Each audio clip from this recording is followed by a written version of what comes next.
Now, sometimes, despite all of our best efforts and good intentions, bad things do happen. Now, the good news is that we have the power to create a better outcome from a bad situation.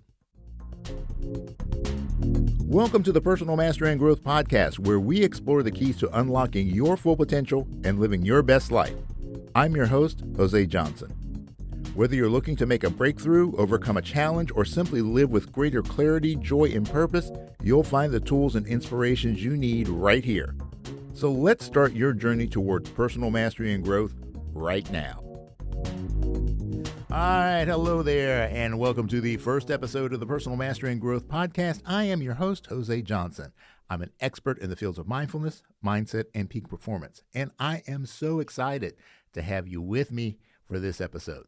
And today's episode is all about the power of perception and how we can learn to take control of our reactions to external circumstances. All right, well, there's an old saying that goes, "It is what it is." I'm sure you've heard it. And while this statement can be used to remind us to accept situations as they are, it's way too often used as a cop-out. It can reflect a defeatist attitude. It becomes a verbal signal that we've given up hope, that we are powerless. But when we learn to take it a step further, we realize that we do have the power to shape our situations to our advantage. In fact, my personal motto is, "It is what it is, but it becomes what you make it." And I believe that that last part is the most powerful and most frequently overlooked idea that there is. So, let's get to it.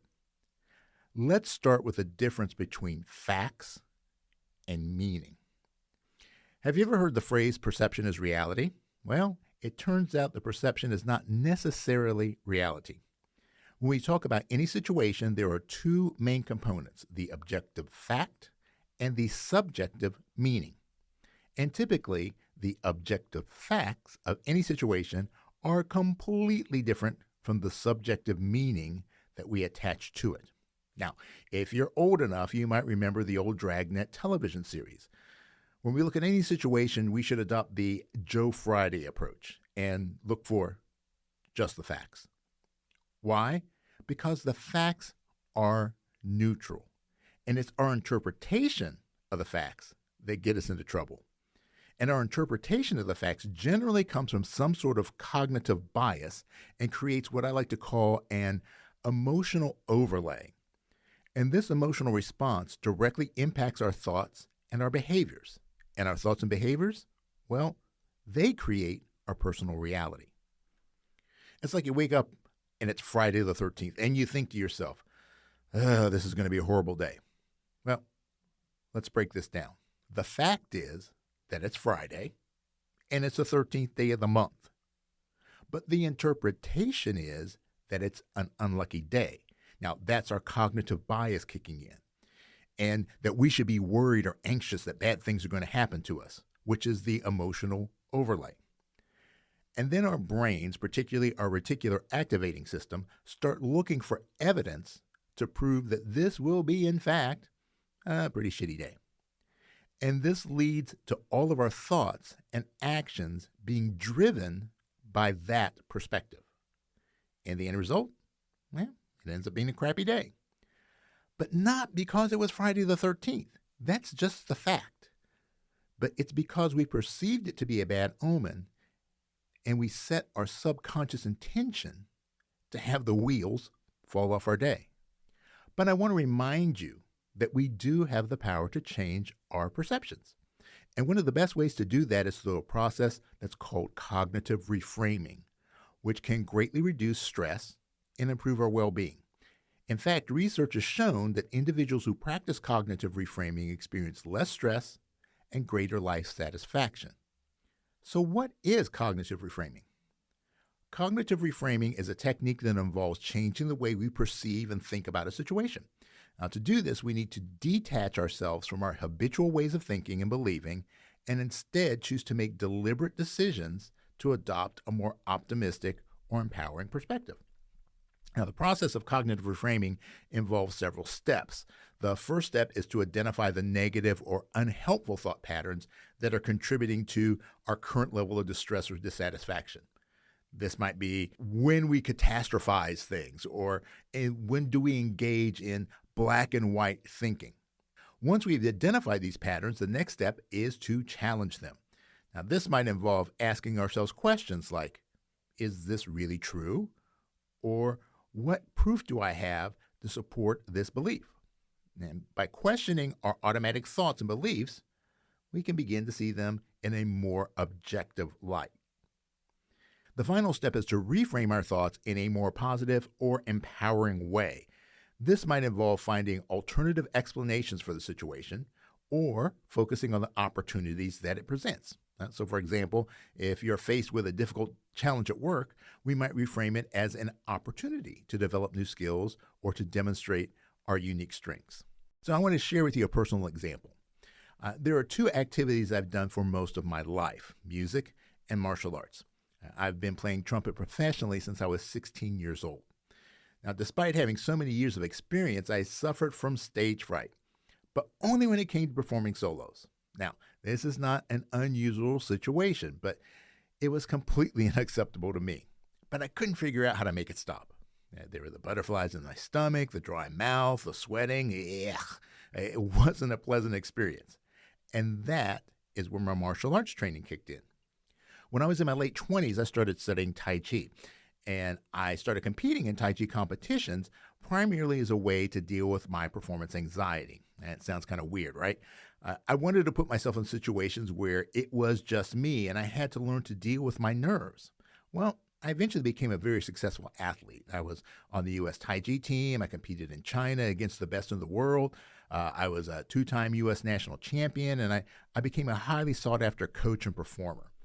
And it was one day when I was getting ready to walk on stage to do a performance in front of an auditorium full of martial arts practitioners and many of my teachers and martial arts heroes, I felt those old feelings kicking into high gear. The butterflies, the sweat, the jitters, and I thought to myself, why the hell am I so nervous?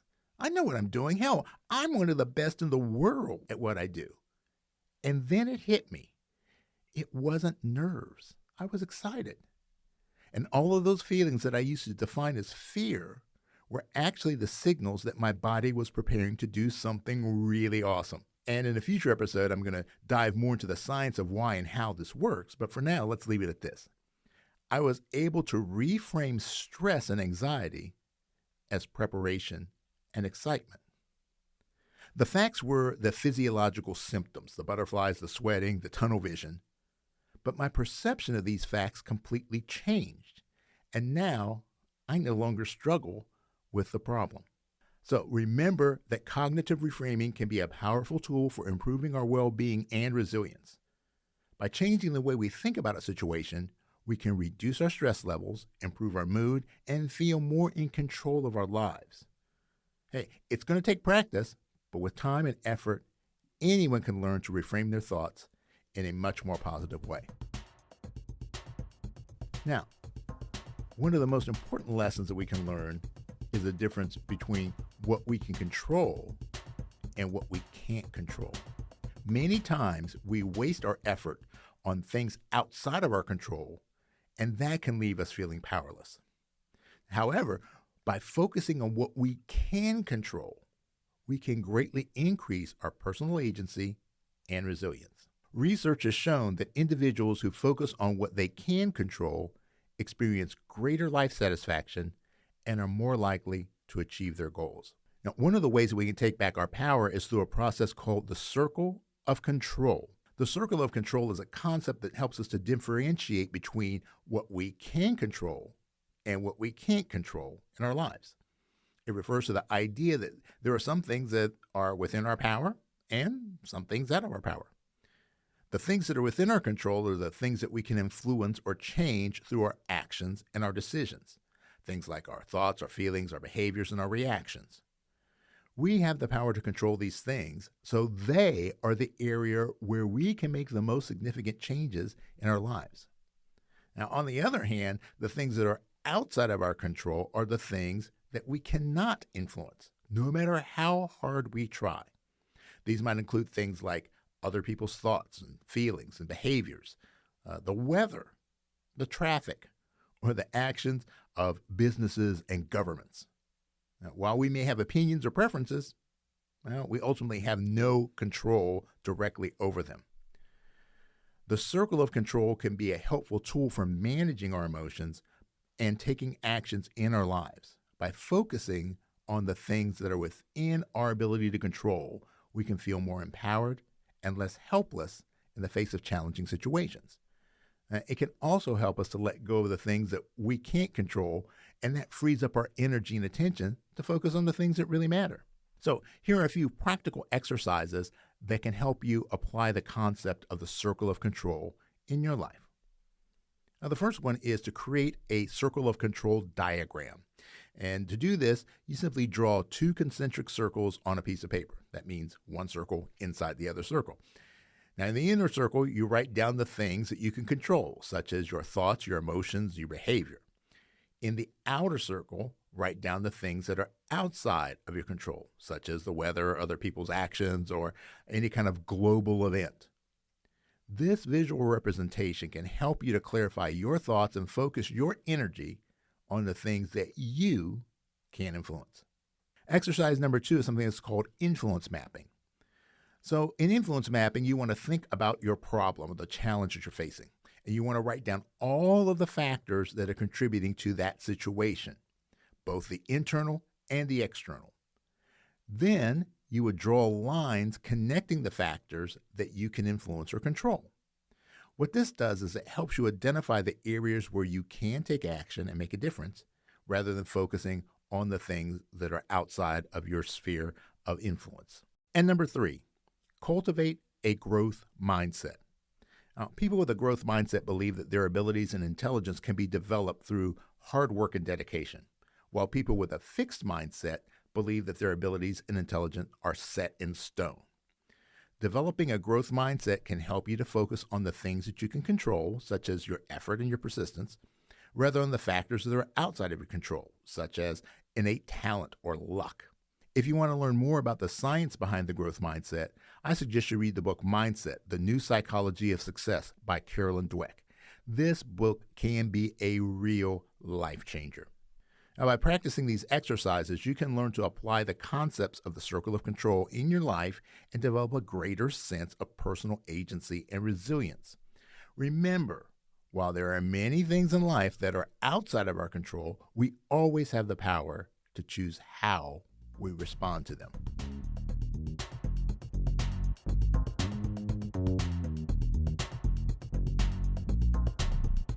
Now, sometimes, despite all of our best efforts and good intentions, bad things do happen. Now, the good news is that we have the power to create a better outcome from a bad situation. How? By taking responsibility for our actions and decisions.